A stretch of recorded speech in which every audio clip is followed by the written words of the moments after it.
So we've been quite lucky in our research lab to have made a number of interesting discoveries and inventions. And what we're trying to do with these inventions is to translate them into products to be used to improve patients' lives and outcomes and treatments. For example, one of the technologies that we're developing is a product that would allow the drug to work for much longer periods of time in the lung and keep the drug in the lung for a sustained period. So the lung has a really good set of clearance mechanisms. First of all, it filters the incoming air to keep particulates out. So you really have to have a particle less than 5 microns to get into the lung.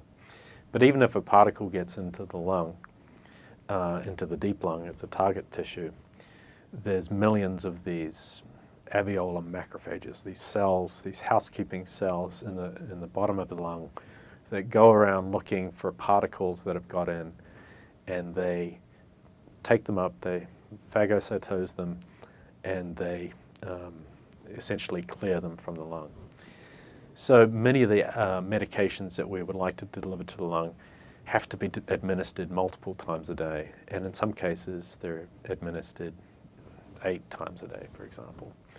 Clearly this is not very good for patients, and patients aren't very compliant with taking drugs multiple times a day.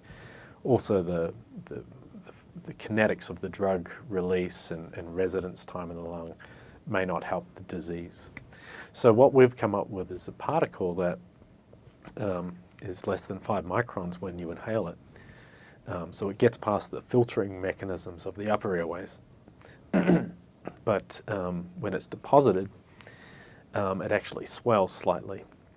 And it gets to a particle size that the macrophages in the deep lung cannot rapidly remove it. And so these particles that swell contain the drug, and we can program them to the release rate of the drug that we want to get, to whether it be over 12 hours or 24 hours, for example. So this is one technology that we've been developing that can actually achieve a sustained release of the drug by understanding and overcoming some of the physiological and biological barriers within the airways.